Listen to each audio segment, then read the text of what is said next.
So when we were kids, we'd come down here and the water would be a rust color. Ryan Connor and his sister Brianna Garcia spent their childhood here, playing in Sutton Brook and Tewksbury and the land around it. We would wade through here catching frogs. At the time, it was wide open. It was alluring to us as kids. It drew us to it. Now, decades later, they're back. The area is fenced off with a sign warning of hazardous materials. The nearby town wells shut down. Ryan and Brianna want to know if this contamination is what made them and so many of their neighbors sick. What are the questions you have as you're here now? And the number one question is, were these wells affected? The site, which was originally known as Rocco's Landfill, opened in the 1950s and was supposed to be a town dump. But the EPA discovered it accepted unregulated commercial and industrial waste for decades, which was both burned here and buried underground. It's just a short walk from Ryan and Brianna's childhood home and those abandoned wells that once supplied their drinking water. It's like a punch in the gut. Hazardous materials present, like that's what we grew up in, hazardous materials. Ryan and Brianna's mother was diagnosed with Hodgkin lymphoma and leukemia and died when they were young.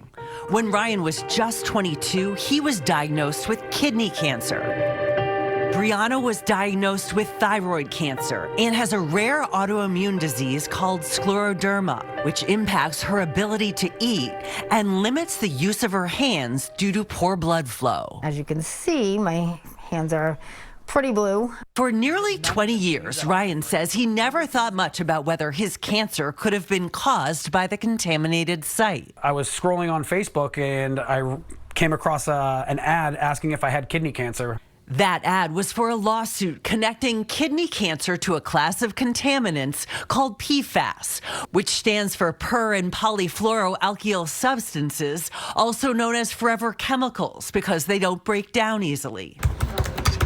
Ryan and Brianna joined that lawsuit, and Ryan began filing public records requests and digging up old news stories, and he made a Facebook page to share his findings, including a 2024 EPA report that found PFAS well above safe levels in the groundwater at the Sutton Brook site. There's our house right there.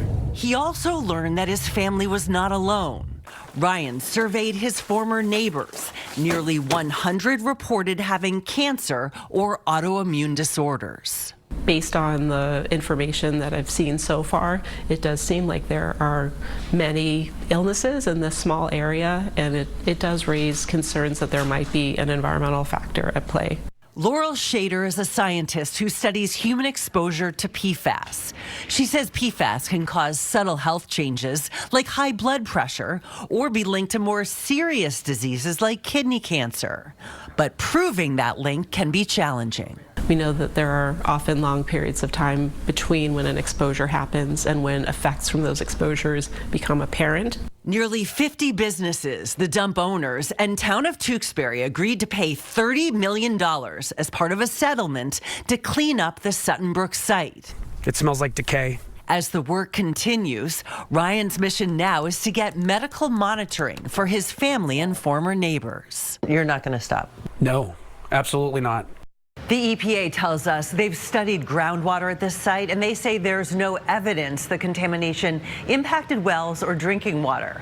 However, those wells were shut down in the 1990s and never tested for PFAS. Now, the Rocco family no longer owns the land, and they declined to comment for this story. In the newsroom, Karen Anderson, 5 Investigates.